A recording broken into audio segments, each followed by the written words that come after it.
Dear friends, we are starting this one of the most important webinars, I think, that we are trying to conduct in relation to COVID pandemic. I am Dr. Vijay Agarwal. I am the president of Consortium of Accredited Healthcare Organizations, CAHO, and it is really a pleasure to organize this event in association with Ayushman Bharat and in association with the Association of Nursing Executives of India, and they are absolutely well represented by their president, Dr. Thankam Gomez. Thankam Gomez has been a veteran in the field of nursing. He has been formerly the head of nursing in Fortis Healthcare and is currently looking after the, I would say, the clinical or the nursing aspects of Arohan Healthcare Services. There is so much to talk about, actually, all these illustrious persons, that we will be left with very little time for the webinar. So I'm just keeping it very short. Each one of them is available on Google, and you can have pages and pages of each one of them. Then we have Dr. Jyoti Clara, and Jyoti Clara is the Vice President of ANI, India Operations Division, Director of Nursing Strategies and Planning of the India Operations Division, India Private Limited of Gleneagles Group, and the Continental Hospitals, Hyderabad, Mumbai, Mangaluru. I think she is a very, very illustrious career. Then we have Dr. Jayalakshmi, who is the professor of microbiology and has been one of our consistent with all the COVID webinars that we have conducted so far. And she is from the PSG Medical College in Coimbatore. And we have Captain Ajita Nair. She is the Chief Operating Officer from the Avitis Institute of Medical Sciences in Kerala. She has also been earlier with Fortis, has been with so many institutions across the country. She has more than 28 years of experience and has been in armed forces and corporate sectors, including the Aster Medicity. And then we are also very thankful to our friends in Voltrix Kulwar. So our thanks to Ramesh Babu, Amrik Singh, and Dr. Vinod and their company and their Chinese counterpart. So they were able to, rope in Liling Wang from Kilu Hospital. She is the nurse supervisor from the Department of Radiotherapy. And we are extremely grateful for her to spare time and be with us and share the vast experience that China had. China was the first beginner as well as the main, I would say they are the people who bore the main brunt of this disease in the beginning. And there is probably a lot to learn from their experience. So we will be, of course, listening to Liling. And all I can say is that I hope that this will be an extremely important interactive kind of a session we will want. I will want Liling to be doing a kind of a presentation. I will make a kind of stops in between to take the views of all our experts here, as well as there may be some experts amongst the participants whom I'll take up at the end of the session. So nurses, you all understand, are our frontline people. And I don't think that we could have put any other category of medical workers under the kind of stress that we have put our nurses today. Nurses, as they very rightly somebody has said, that they are able to, you are a part of curing sometimes, but you are able to kind of give relief much more often, but you are able to comfort every single time. So there is you can say, a great role for the nursing. And I feel under this challenging time and under the challenging conditions in which we work, it is very important that we think, how do we empower you?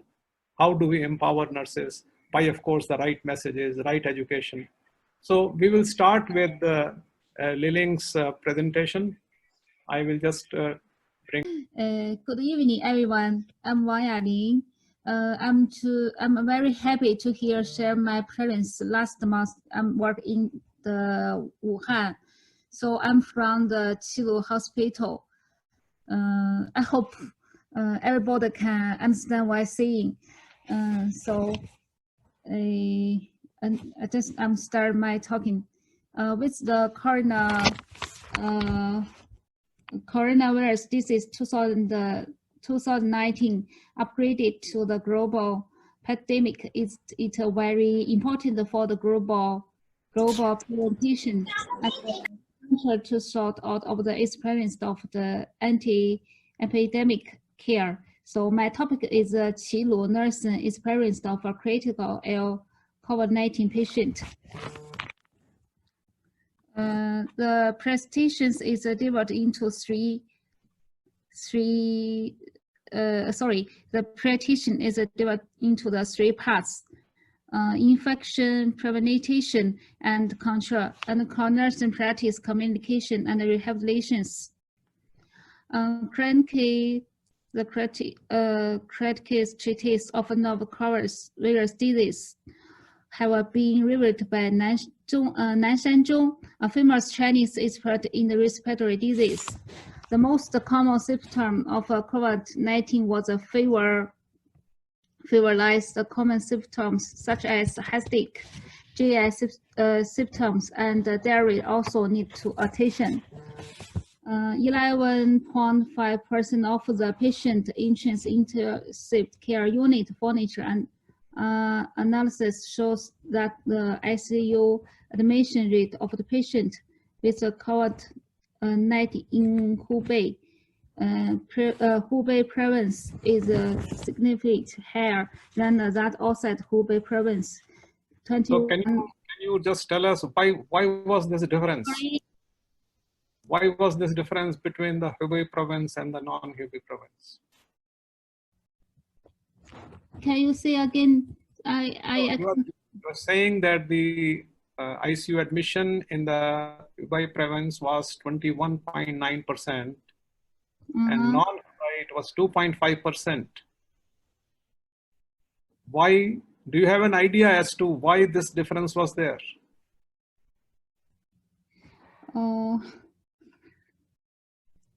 Because even, of course, in our country, we are finding that there is, in some areas, the problems are more as compared to other, but I thought we don't have the answer, it is okay. So you will tell you why the Hubei is very, yes. How to say? Yes.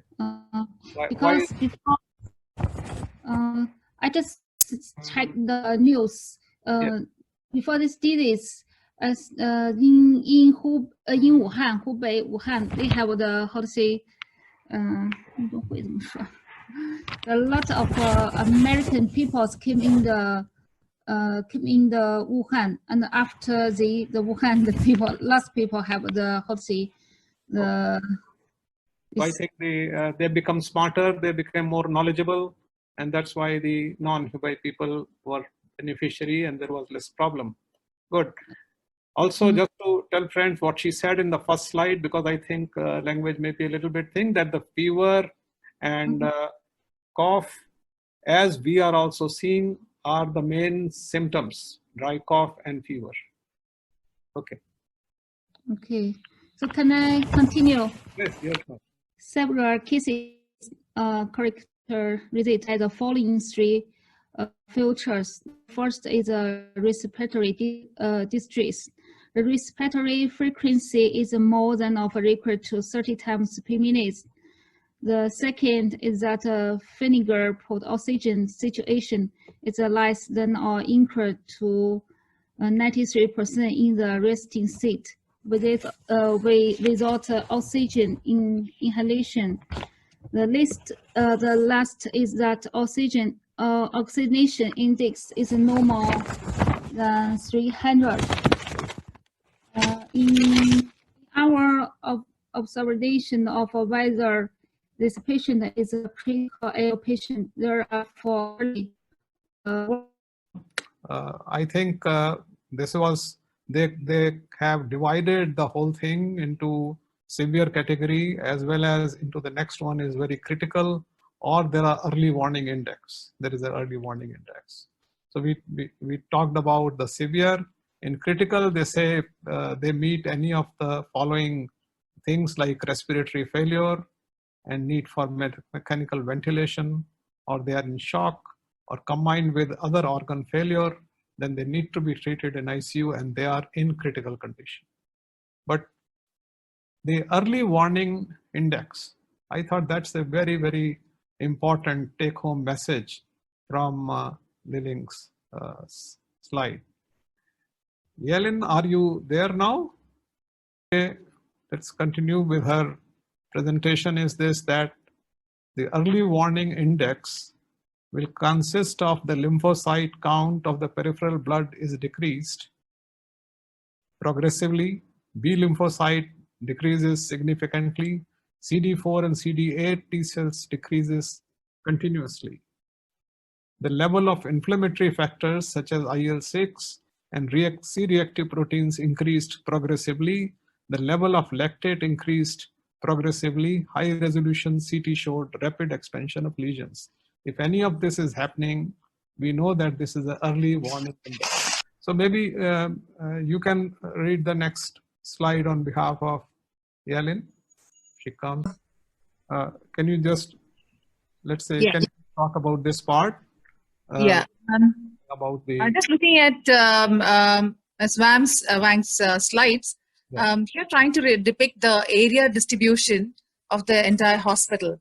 So, if you have the plan of the hospital, you can identify areas and see which are the high risk areas, the intermediate risk, and the low risk areas, and you categorize them, and you identify resources specific to these areas. So you have specified infection control practices in these areas.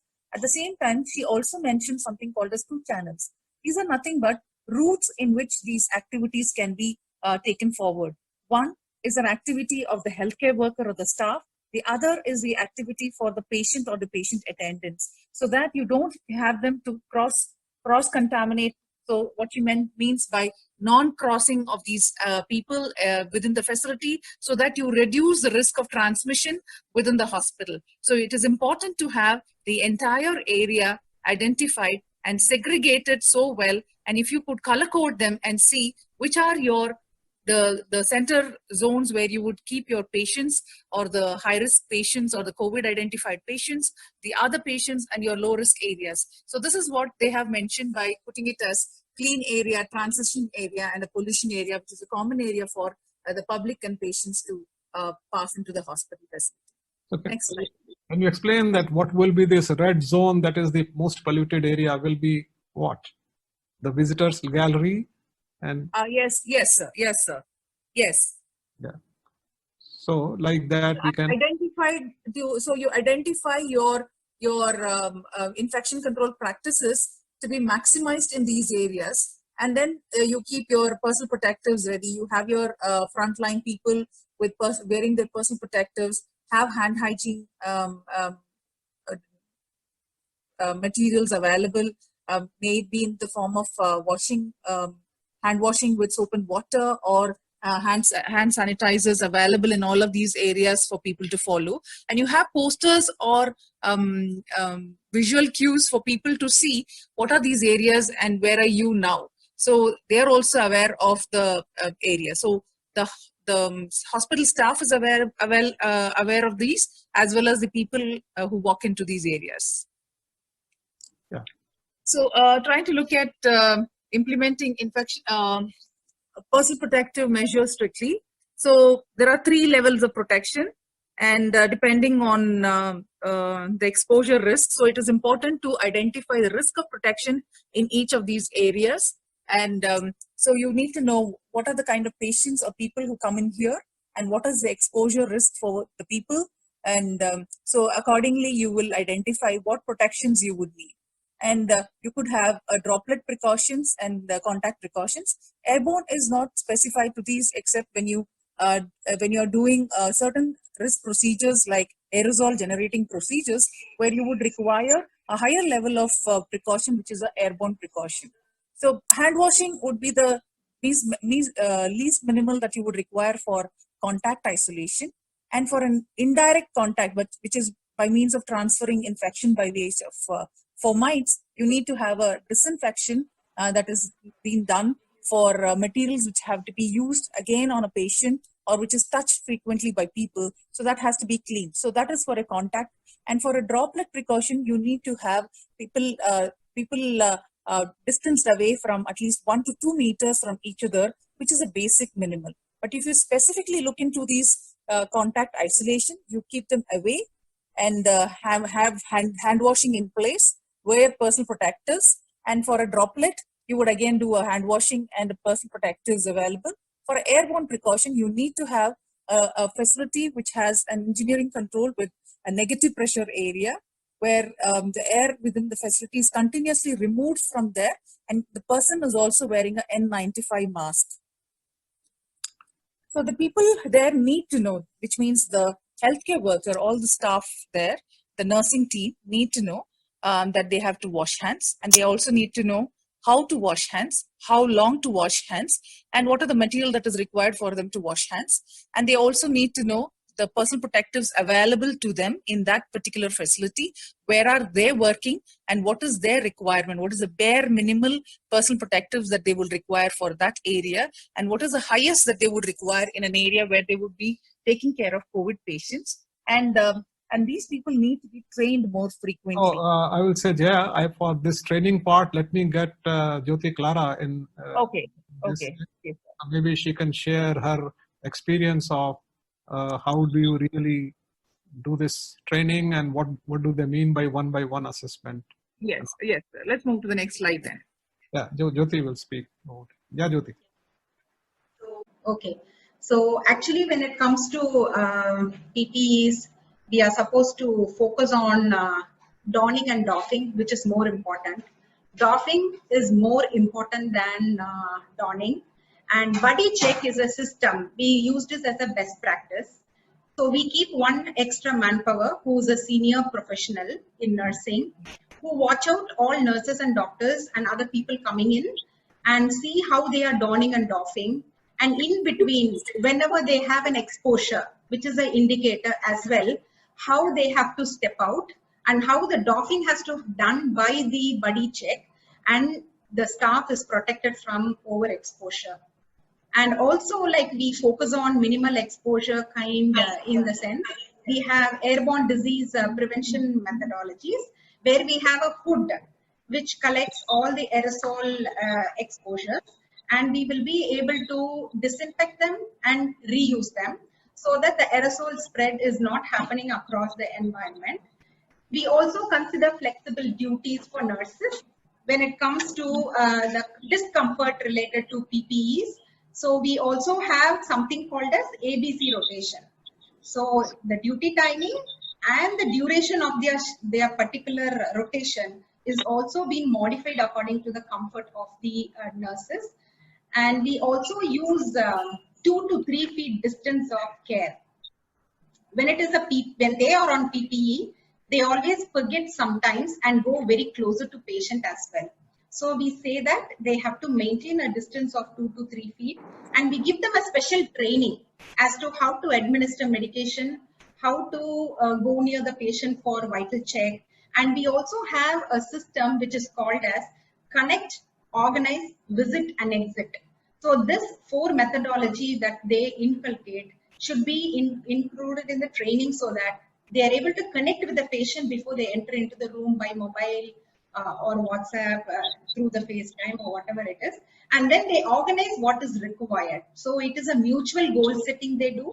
They organize things, just visit into the room, provide what is required for the patient and come out. This is for the room. When it is in ICU, the same way they keep the distance and they organize it, do the work and exit. Here in ICUs, the exit is they step back, the 3 feet stepping back, so that they maintain a distance. When it comes to PPE, when they wear it for a longer time, this we have learned from Western world, where they have undergone a lot of care in UK, US, China, the nurses have given a lot of information that they have feel discomfort, they feel wearing PPE. And to our personal experience, when I found our nurses trying out PPE, I literally put my hand inside their jacket, and then I could feel the heat, the discomfort that they could have when they are on PPE, the complete PPE donned in. So what do is we give a power break for nurses. So what is this power break? I can share the PPT towards the end, which says certain steps are there. So the nurses will step out. So they will hold on to the mask, N95 mask at the edge. They will just pull it little bit outside and slightly upward. And then they can insert the straw for the drink, or they could have a small snack, which is a nutritive protein snack, which can be made with the local grains and local products that is available according to the state or according to the country. We prefer to use peanuts and jaggeries, and we also use like chapati like rolls, which will have some protein filled material inside. So they can have few bites of that, so that they need to wash hands and all. But while doing that, they have to be very careful. The first mask they have to remove. They have to hand sanitize with the first gloves. The second gloves they will remove. Then they will use. You explain at the end when you are showing your slides. You can please explain. Okay, and at the moment you may come back to this presentation. Okay, fine. On the focus on high-risk behavior, and then you can, of course, add it up in the last. Sure. So go on to this, that high-risk nursing behavior. See, high-risk nursing behavior here, what they have mentioned here is same applicable for our country as well.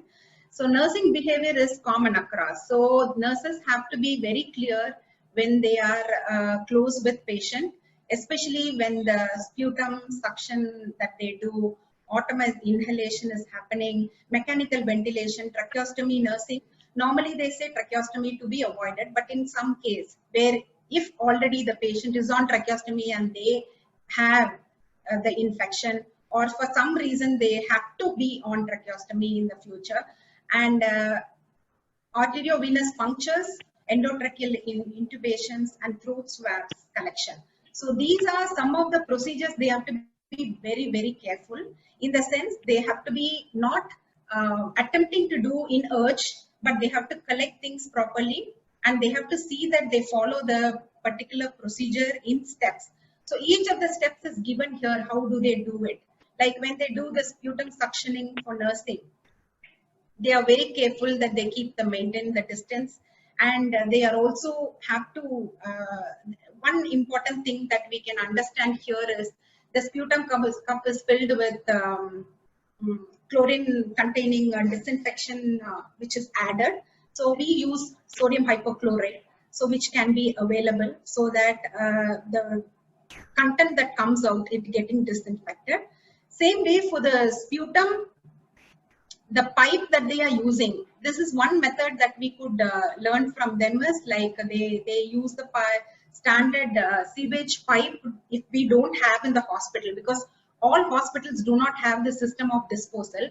Probably we should have a system where they are able to disinfect all the content that is going into the drain, either through the toilet or through the wash, before it is getting discarded. Yeah, so go ahead, Jyoti. Here, automation of inhalation, here what she was mentioning is like non-negative pressure wards and negative pressure wards. And non-negative pressure ward is not recommended. Mask shall be used for automation, and windows shall be opened for ventilation. But whereas negative pressure ward, we can use the PPE accordingly. After each automation, disinfection by the circulation of air twice a day is very important, and the surfaces of the objective in the room will be cleaned and disinfected. Yeah, this is like connecting a bacterial filter. I think this is also very much recommended. Jyoti? Yeah, non-invasive ventilator and invasive ventilator. Non-invasive ventilator is not much recommended, so mostly we go for an invasive ventilator. Even in our hospital, we have suggested a closed suctioning when a patient is on the invasive ventilator mechanism, and all full care is taken until the patient is intubated and put on the invasive mechanism. The entire protocol for aerosol prevention is taken care by the team, the doctor and the nurse. And what they are saying is that to install a filter.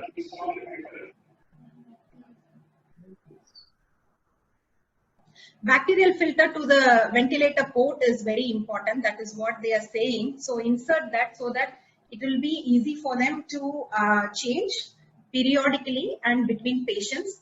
And also they also focus on disinfecting the surfaces of these equipments. Equipment disinfection is something that they are focusing on here. Yes, yeah, you can go ahead. You can take it up further. Yeah. So what they're trying to look at here is cleaning all equipment that has been used in patients and between patients. So all surfaces need to be cleaned with 1% sodium hypochlorite. Here, of course, they have mentioned about something like 2%, but what we use is a 1%. And if it is a metallic surface, it's always better to use an alcohol-based disinfectant solution. And if it is otherwise, what is mentioned here is when you're using a sodium hypochlorite, then you allow it to have a contact time of 30 minutes and wipe it away with clean water later. So that is what has been mentioned here.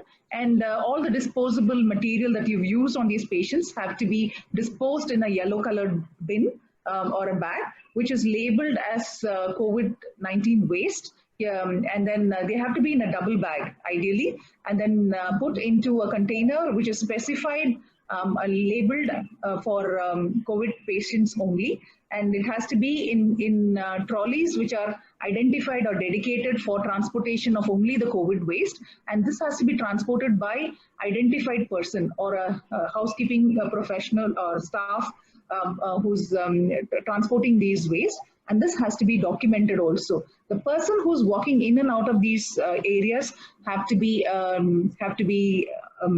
noted down. So this is important when you have to do a line listing later on who are the persons who came in contact. So every person who walk into that area have to be documented on their activity and how long did they stay there in the facility and for what.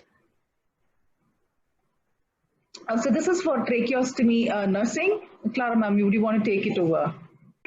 Yeah, the suction sputum once before tracheostomy is we have to avoid a massive sputum disposal during tracheostomy. So all precautions on aerosol prevention is done. When cleaning the air cut wounds, do not remove the closed sputum pipe to avoid patient cough and sputum discharges, splashes onto the patient and to the care providers. And what happens is after that, when operation and replacing the closed suction tube is happening, the action should be gentle to avoid the patient's cough caused by stimulation. So gentle suctioning is very important whenever it is run, and gentle movement of the patient is also recommended.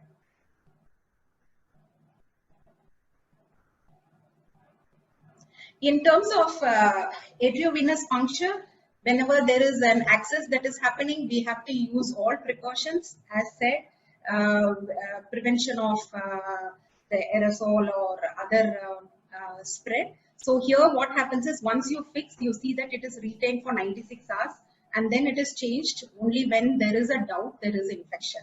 The scoring is done as you do with score and other things. So same way we have to follow for the same patient. Okay, sample collection, whether it may be a nasopharyngeal or a oropharyngeal swab that you would collect from these patients suspected with the COVID infection. It is important to have them collected in a negative pressure area if that is available. That is the best practice that you should have. Okay, in the absence, you still can collect, but wearing personal protectors, it's important. The person who is going to collect the swab should be wearing an N95. mask or a respirator when they're going to get closer to the patient on collecting these samples. And that area need to be cleaned, minimal people in these area, and surfaces need to be cleaned. The area which is used for sample collection has to be cleaned with the 1% sodium hypochlorite at least 3 to 4 times a day, and dispose all the material in identified color-coded bins. And person who's collecting the swab should put it into the viral transport medium immediately and label it and pack them in triple layer if they are transporting elsewhere, or they can send it to the adjoined or the associated or hospital laboratory immediately. It has to be sent in 2 to 8 degrees, which means it has to be sent cold to the lab facilities at the earliest that they can do it. Okay, so it is important that they wear personal protective, dispose the material that they've used for collection appropriately, don personal protectives as high as N95 respirator, clean the surfaces between patient sample collection. So that's the important thing. So do we have Captain Ajita Nair? Is she connected on the audio video? And Thankam? Anyway, I think you can go ahead. Yeah. I'm here. Yeah, please then. Ajita is back. Ajita can take that. Can you take this? That's what the main points of nursing, what they have mentioned, and you can say that wherever, if you have any difference. Sure. What specific about prone position ventilation is that what we have to teach the staff. I was just asking my staff who are listening to this. In a level 2 ICU, they may not be practicing this. So this is something which we have to reiterate.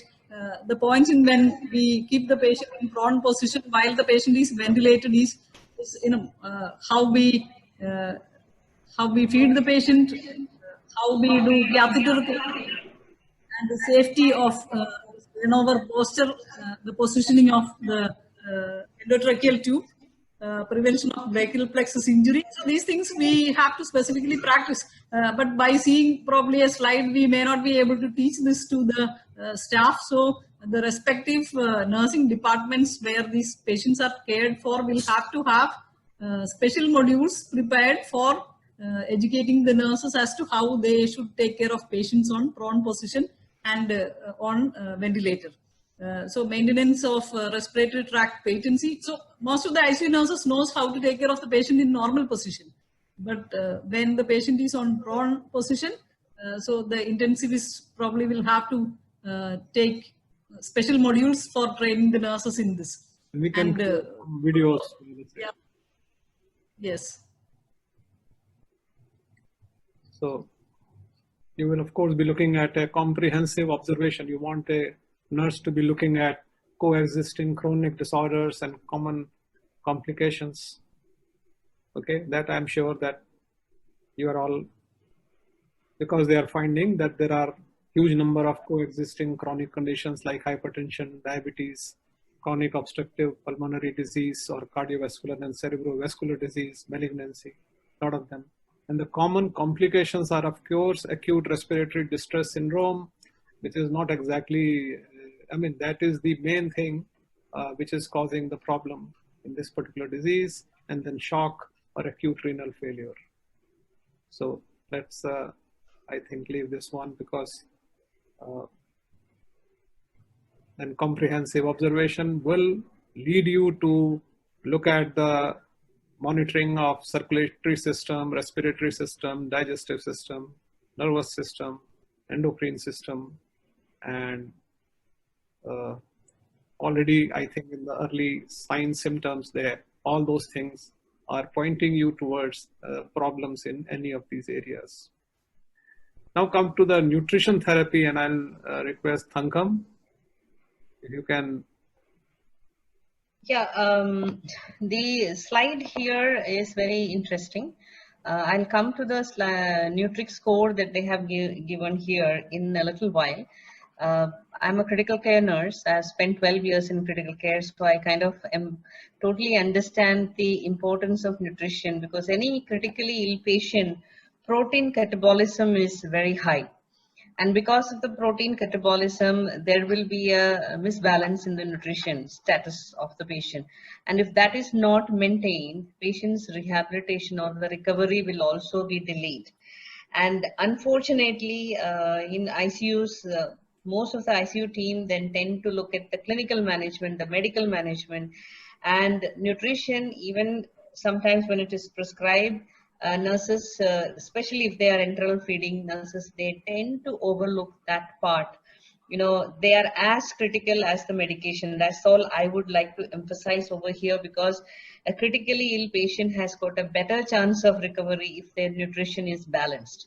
So the score over here is actually very easy to understand, because I'm sure all the critical care nurses, they will know the Apache, the SOFA, scores. So if you put those scores over here, and you can see the range, and you have the points over here. So if you put those points over there, you will come to know what is the total Nutrix score of the person. So if it is between 5 to 9, the score is considered high, and it is then associated with higher mortality and morbidity, and they would be needing more of longer period of ventilation. That's another reason why nutrition is very important, because if the nutrition is not taken care, patients, they tend to stay in the ICU for longer.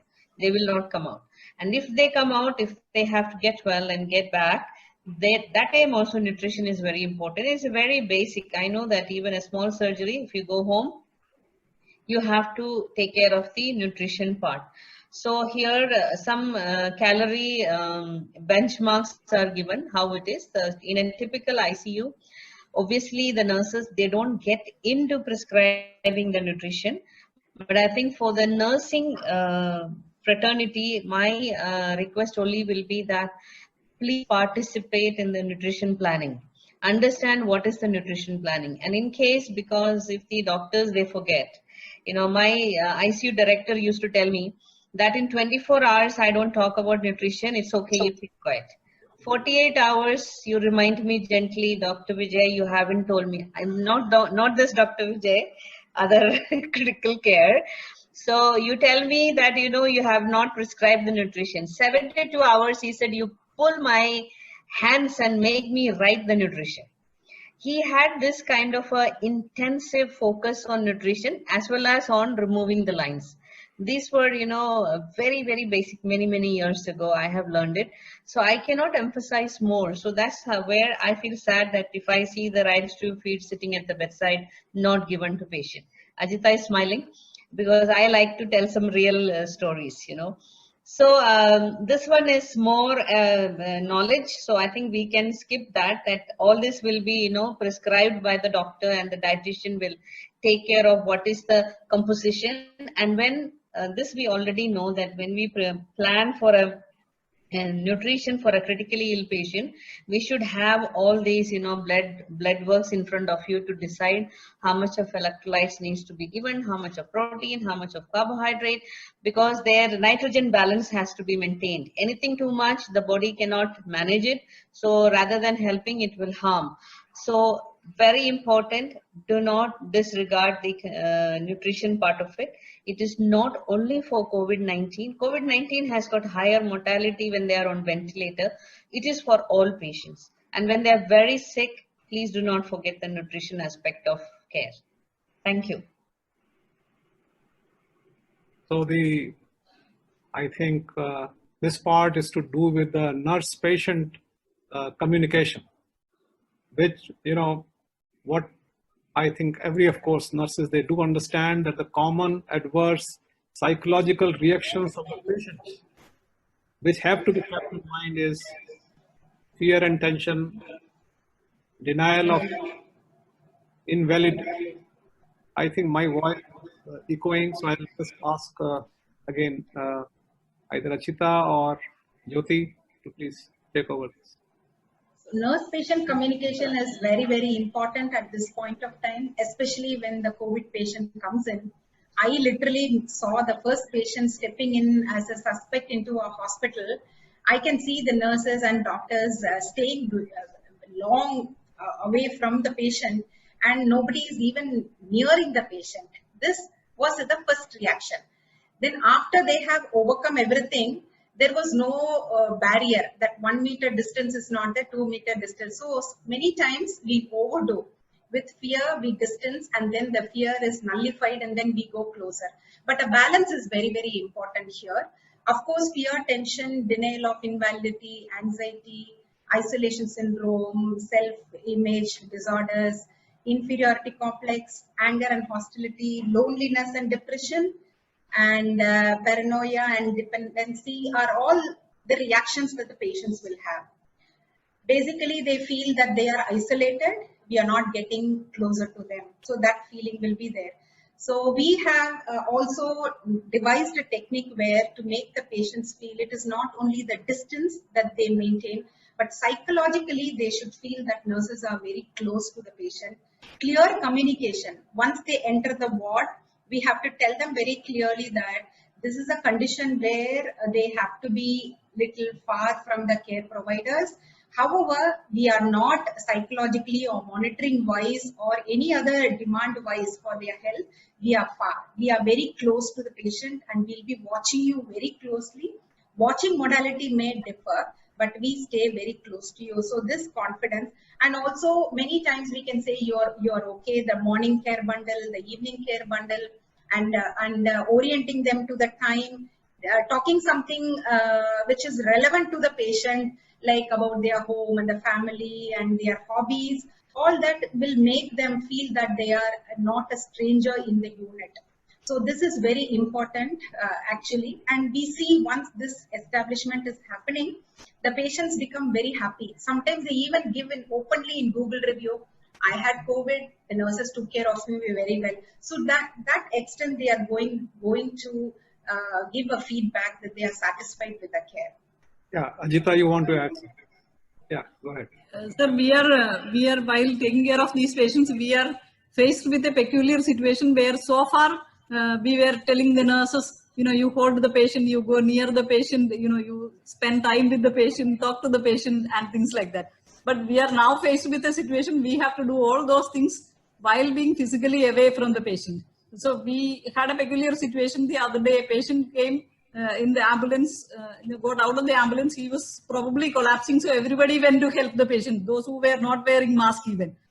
So to change the behavior will take time. So to make the nurses and even other healthcare workers aware of the risk of this particular condition is very difficult for us, in fact, because change in behavior probably takes time. So any healthcare worker, their safety, we are not used to taking care of our own safety. And here a little bit of carelessness, you may contract the disease. So it is very difficult to explain to the people, but this probably we will have to reiterate very often. And maybe that is the biggest challenge while taking care of these patients. And also, of course, everybody is very techno-savvy in today's world, that we keep connect with our families who are away through all our modalities, what is available. So probably we are not so used to using the same for patient care. So if we tweak our thought process a little bit, it will not be all that difficult.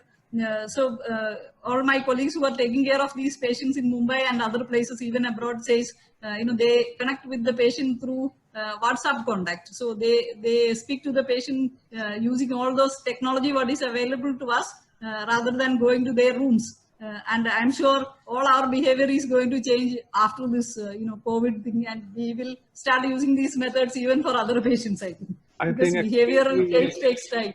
You have brought out an extremely important change and important point, but simultaneously one has to see as to how do we still make. I think Yiling has once again come on the scene. Is she, Dr. Wang there? Okay, if there, I would have wanted to ask as to how are they. And hello. Yes. Hi, Dr. Vijay. Yes. And there's something wrong with Miss Wang's computer, and I I tried to connect to the meeting, and she will come here and join the meeting again. Oh, great. So let her join. We are Maybe 2 minutes. 2 minutes to come here. Okay. all right. I'm sorry. Is that? No problem. We are using her presentation to. We are managing her presentation. So the spatial, which is a linked thing, it's a link to the earlier slide, that what are the special psychological needs of the patient, that sense of security and need for early recovery, need to be respected, need to be recognized and accepted, external information needs, relatives, friends and social support, needs of being concerned and considerate, proper exercise, appropriate recreational activities. So, Yilin, if she joins, we will ask her as to how were they handling with the nurses not being asked to come close contact. Hi. Hello. Hi. So, Yelin, are you there? I'm so sorry, my computer is, I don't know what happened with that. No problem, no problem. So we have gone ahead on your, we have made use of your presentation and gone ahead. We are now discussing this issue of the nurse-patient communication, as well as the special psychological needs of the patient and the common adverse psychological reactions of the patient. What we want to ask you, if you can hear our question, the nurses, are they being told now to come in close contact with the patient? How are they handling these psychological things by not remaining? Normally, a nurse will hold the hands of a patient, will be very close and things like that. But in the changed circumstance, we are telling them to be at some distance. So how were you handling, how were you providing comfort to the patient?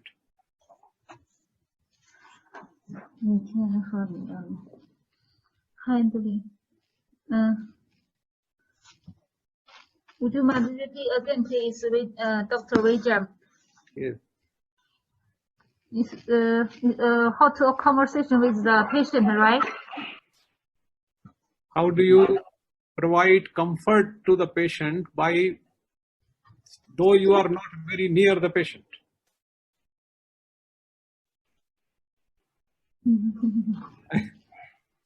I think there's a great language. Yes, maybe your. No problem. I think we will go ahead, and we have to create, of course, the point has been. Because in the Wuhan is different province. We have how to say different consent. We talk with the patient. We have the how to say make the book. We can make the simple word in the book. So we use that. Okay. I think one-to-one, we will have another discussion with you to, I think, know from you what you are doing, and then we can pass it on to our friends here. So nurse-patient communication, Ajita, you can continue to take this up, what we do. Yeah, sure, sir. So there should be these are different ways done in different ICUs. I think it is depending on your physical structure of the ICU basically. So if it is an open ICU where patients are placed next to each other, maybe we can keep distance and communicate with the patients. So it's a little bit different in cases where the patients are ventilated and we have a situation where patients are not all that sick, but they are kept in COVID wards. So in those situations, it is totally different. If patient can speak up, and then we can use all our communication methods to speak to them. But I think if you go on to the slide now, if you go on this slide, the first point they have made, I think is very important, that establish a nurse-patient communication system. I think that is what we need to do now. Yes. Even under the changed circumstance, you have to establish a nurse-patient communication system. and go on to the next So, page. Just so, points. and this, since the communication needs in this particular case is different, there has to be a communication module which the nursing department should take up with those nurses who are going to work in the in these areas where COVID patients are taken care of.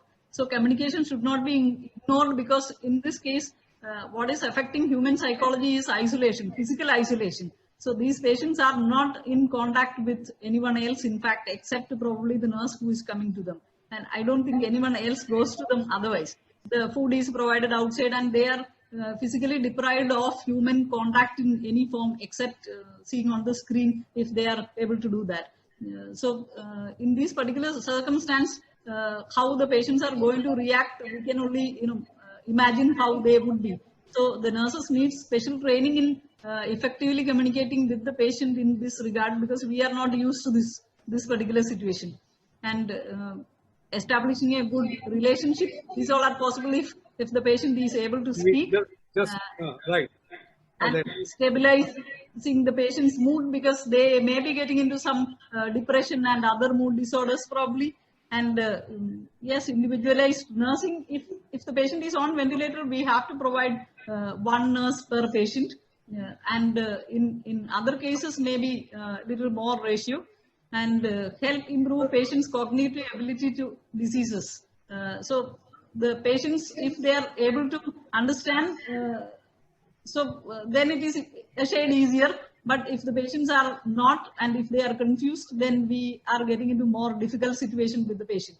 Reasonable agreement of rest and diet for patient. Yes, this is very important. The nutrition aspect of it is already covered. And patients, since they are isolated in a room, so they are taking rest, yes, but mentally is doubtful. They may be really worried about their unexpected outcome or things like that. So the nurse have an additional responsibility of being the sole companion to the patient while keeping a physical distance. I guess this is the most testing part of taking care of these patients, besides getting into that attire.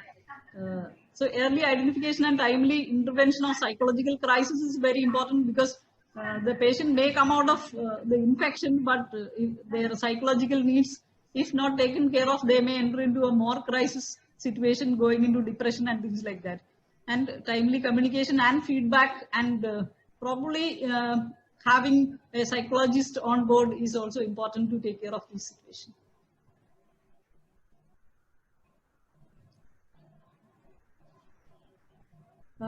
Yes, well, patients require the rehabilitation aspects. So rehabilitation, I can think of, I wouldn't call it patients, those who were tested positive. As far as our country is concerned, the most number of recovered patients are in my home state.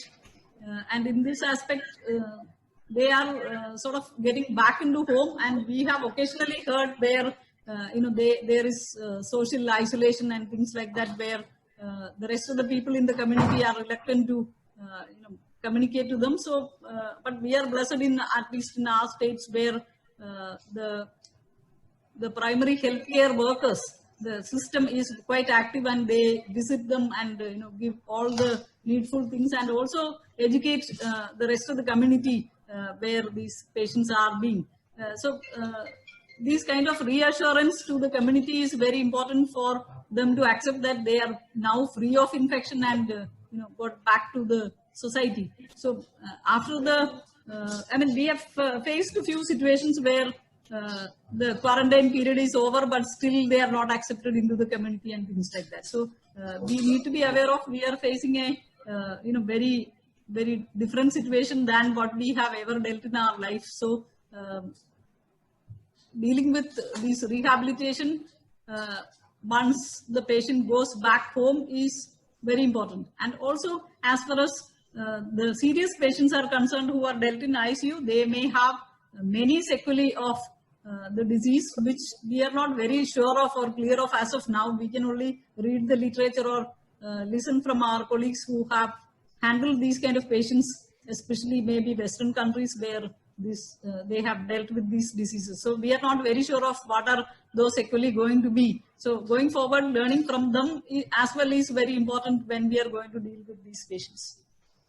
I think they have emphasized these two aspects: improve cardiopulmonary function and maximizing the function of the skeletal muscle system. So improve cardiopulmonary function means that improve ventilation efficiency, increase tidal volume, improve respiratory rate, relieve dyspnea, promote airway clearance, improve oxygen carrying capacity of the system, prevent muscle function decline, and prevention of deep vein thrombosis, prevention of pressure sores.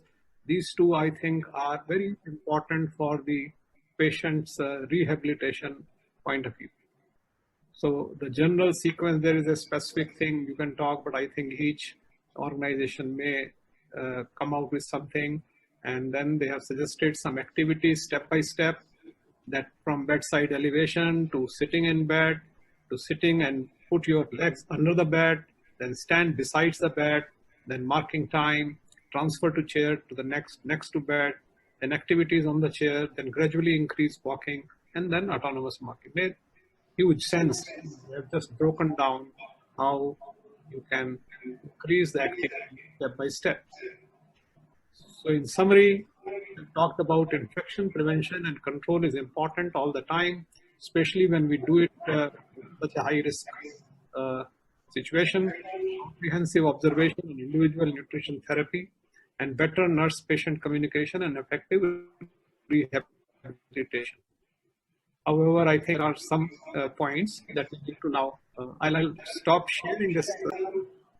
Yeah, I just wanted to add to the communication piece, because this was a problem even pre-COVID. Any corporate hospital we go, we always have this problem, ki soft skills and communication of nurses. These are our inherent problem.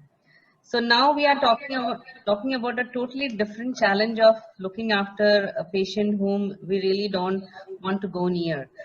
I would only add to whatever all of them have told, they're all right, is that just being self-aware, because there are two components. One is the fear of being there. You're wearing PPE, you are having a lot of weight, and then, you are afraid that you might get infected.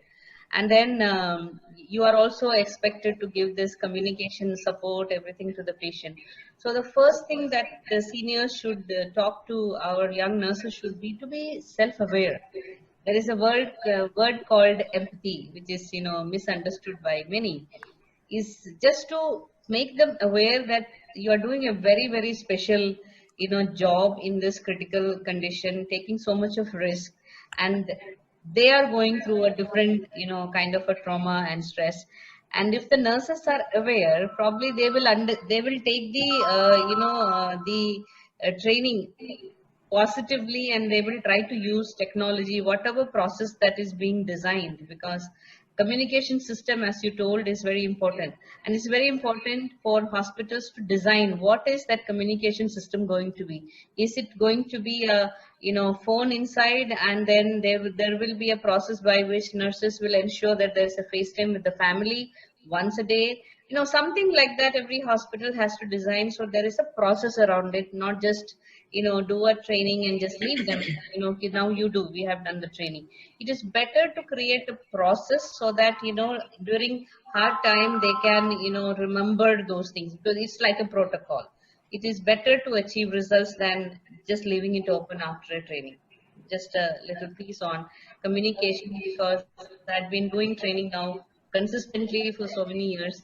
So I have seen these are the results, So if you tell them this is exactly how you should be doing, probably there'll be better compliance for communication with such patients. Thank you. So we will take up more, I think, amongst the participants also. We have some very senior leaders. We have Colonel Binu Sharma, who's there. I saw her in the participants. So Binu, can you say something as to what more should be covered, or comments that you have? Hello everyone. I was just listening to all of you and summarized very well. What I would want to add is, yes, there is some amount of fear. Yes, there is some amount of apprehension, but still in our country, there is so much of variation in the way the entire COVID-19 is being handled. at the organization level or at the hospital level.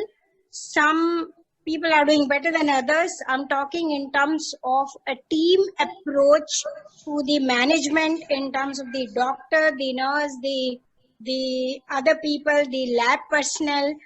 There are still very segmental functioning, and there are still a whole lot of diversified information for every SOP. I think although we do agree there is WHO, there is CDC, there is Government of India, there is Ministry, ICMR, but the hospitals are getting bogged down by the information. There should be a method that all the relevant SOPs for a management of patient shall go out as a consolidated guideline and folder to each hospital, rather than reaching bit by bit through multiple medias. This was one of the points. And second, although this entire thing is about empowering nurses, have we really empowered nurses on decision making in PPE? I'm not talking of just one or two organizations. I'm talking across the country. The places which are handling higher volume of COVID patients, I'm talking of the government hospitals which are identified in every state as COVID hospitals. The empowerment there is just not evident or visible. The empowerment is probably there in the corporate sector, in some of the private sector, but where we have higher volumes, the empowerment is lacking, and the decision making is still not there with the nurses who are responsible for the care. So how as a country, we still don't know the quantum of volumes coming. We've just started to get cases, and the private or corporate hospitals have very minimal volume, barring a few hospitals across the country. So how are we going to tackle the empowerment for places which are handling very large volumes, whether it is PPE, whether it is caregiving, whether it is procedures and various technology-enabled solutions for handling these patients, because it's a very typical disease. It requires a bit of distancing. So when you're doing an intubation, are you using an aerosol box? Have we provided those things?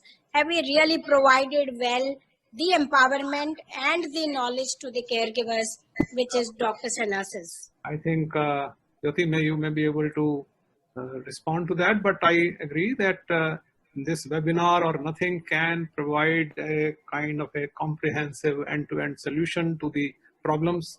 We are all trying to become a part of the solution by at least trying to clarify our thought process and trying to develop in the process certain SOPs and protocols. And I don't think that any of this can take away, let us say, the non-availability of infrastructure, PPE, so many things. Let's put it that our healthcare infrastructure is nowhere near,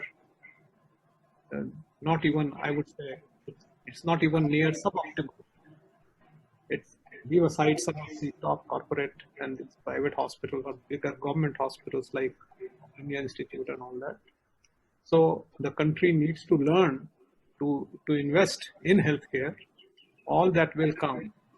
But in the process, I think this is giving an opportunity for our nurses also to upgrade their learning, their knowledge. And I think once we are able to work under challenges, it does make us better people. There was some questions that one question was that arteriovenous puncture is considered as high-risk procedure. Kindly explain. I think that was one thing.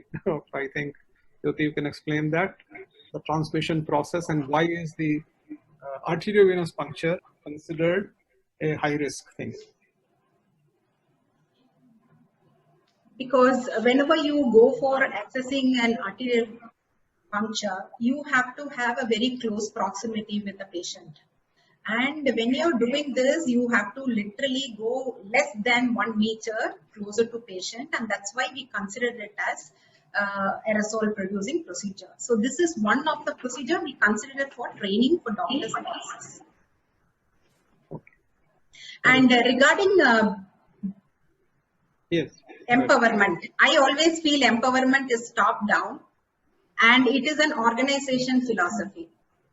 Available things are not available is secondary, but whatever is available is rightly used and the nurses are protected is the concern of the leaders, especially the nursing leader in the unit.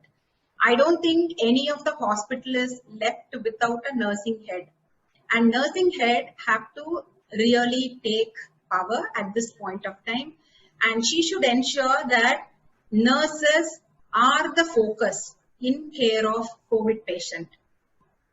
Patient in the middle is there always, but along with the patient, there is another human being, the nurse or whoever, the doctor comes very short time.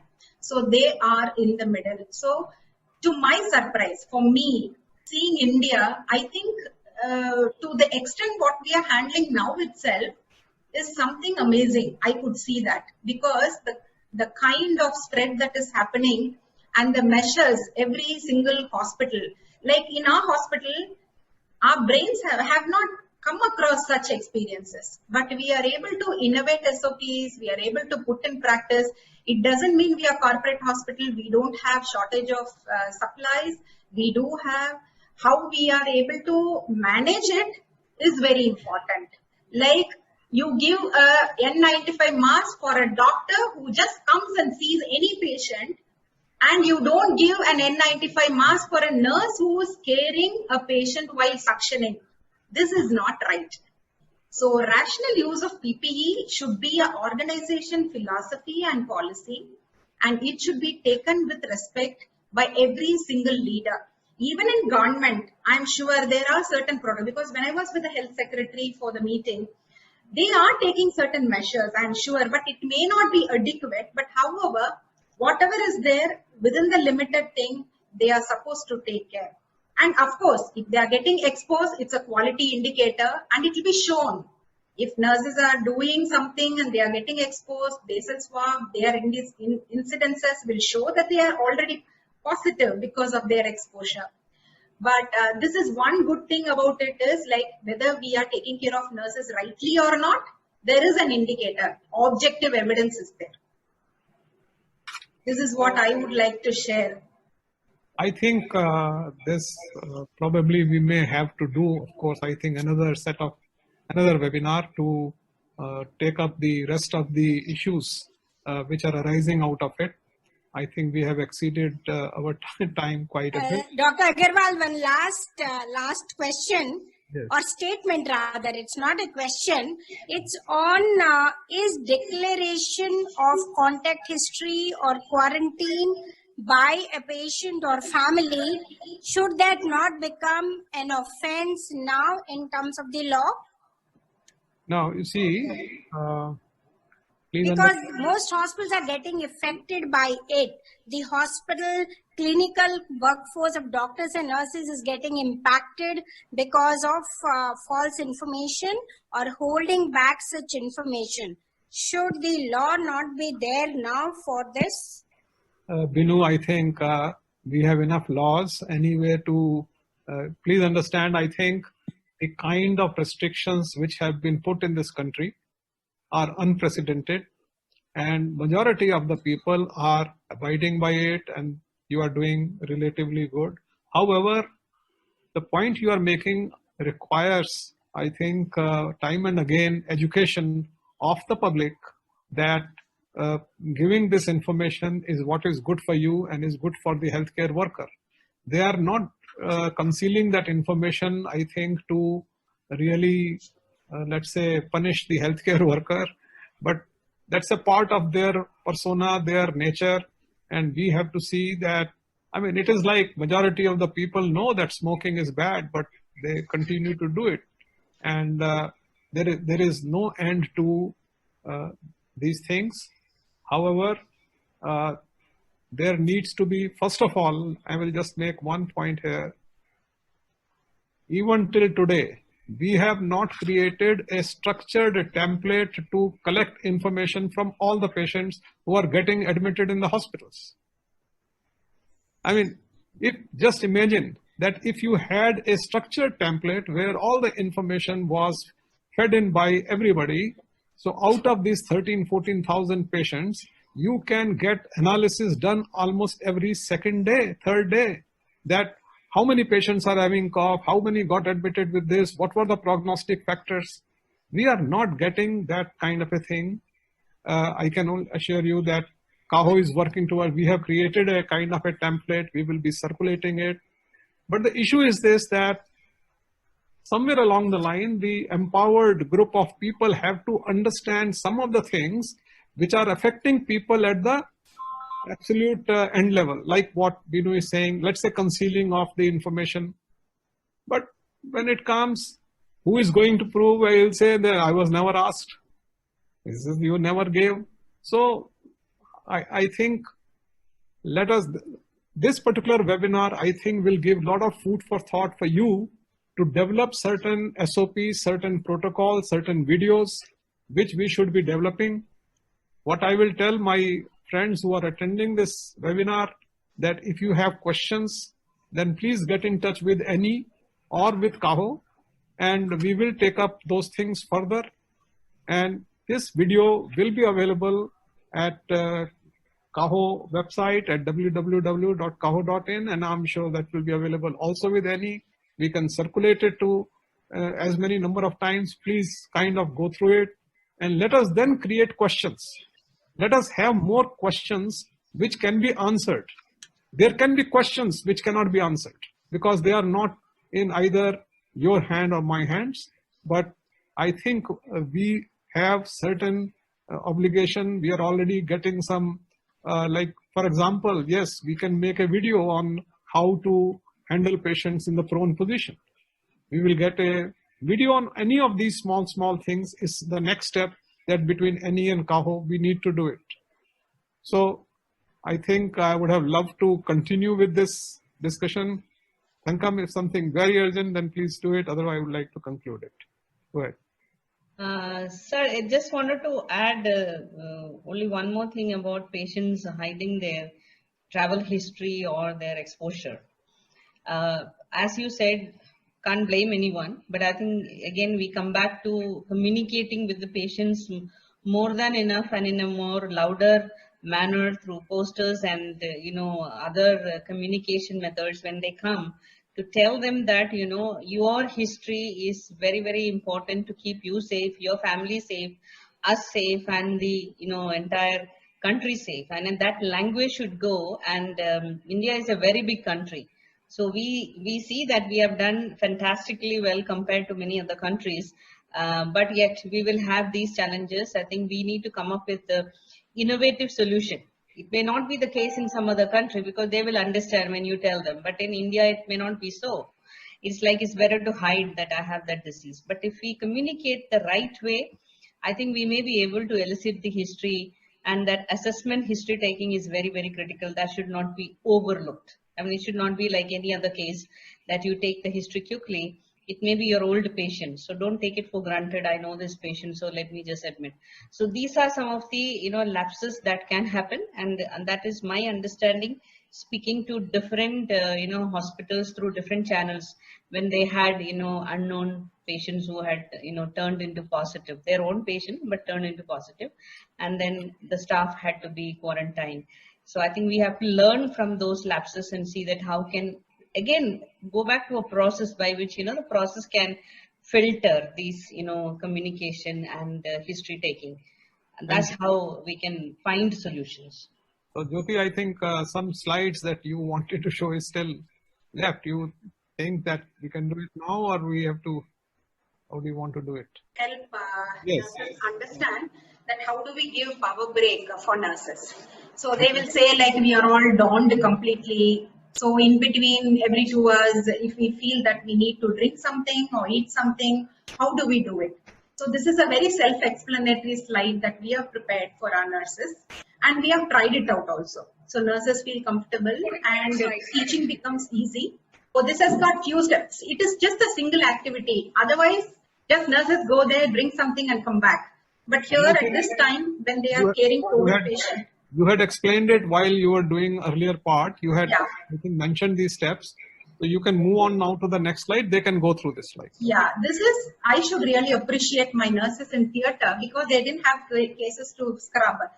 They came out with an idea of making visor. So you will not believe they have made around 600 to 1,000 visors. And this is being now used in our hospital. We were testing it through our ETO, and we also got tested and real testing of how effective it is. So it is just a OHP sheet, and with a package, we have the biomedical machines coming in a package, and that particular cushion kind of sheets we have attached, and then the disposable non-woven gowns are there, which will have a very long tail. So that part we have cut, and the remaining part was used for the surgery time, and the balance were kept, and then we used this. So once we do this, what happens is they use it, and then 5 in a bunch or 10 in a bunch, we ETO and give to each ICU as a stock. So whenever they get into like starting an IV, even for non-COVID patient, they started using now because we have to consider COVID as an infection prevention protocol condition. We don't know which patient has got COVID and not COVID. So we start using for all aerosol. So we have created a more teaching on wheel with a trolley. All the aerosol related procedures listed down and materials are collected. We go bed ward by ward, ICU by ICU, and we stand there, and nurses are able to understand what it is. We have created a small video and we have shared with them, so they are able to learn from this and they are able to take the steps. So these are the 2 things I want to share. I don't want to share other things because of lack of time. Thank you. Thank you so much. And I think on some of the issues like duty roster or things like that, I think we may have to again communicate with the people who have attended in some other form and format. At some place, so Binu had one question as to why sterile gloves? You need only clean gloves. You don't need sterile gloves. But the difference between the clean gloves and the sterile gloves is the arm length. The length doesn't cover over the suit. So initially we tried with the clean gloves. What happens was the first gloves is a clean gloves and the second glove we tried to put a sterile gloves. But after 1 or 2 patients, we realized that the first glove slips. So there is a minimal exposure where again we have to treat it with a buddy person who is there. So we use sterile gloves because the length is longer. So probably we have to inform the manufacturers little long clean gloves can be manufactured so that we can draw that in as a first glove and then we can use the sterile glove only one over that. This is a practical experience we underwent.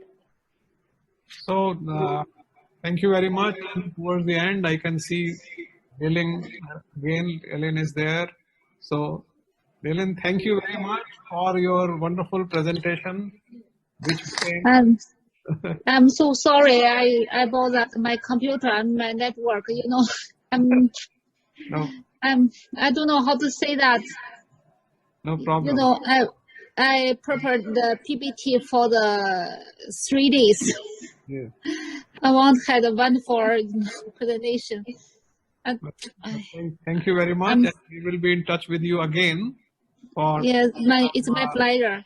I'm so sorry, guys. Thank you very much. And thank you, Walter Kluwer. And thank you all the big wigs of NE. Right from the President, Thankam, the Vice President, Jyoti Clara, Secretary Ajita, and our ever dependable Jaya Lakshmi. Thank you, sir. Thank you. Everyone. Thank you very much, and thank you all the participants. Thank you. Thank you.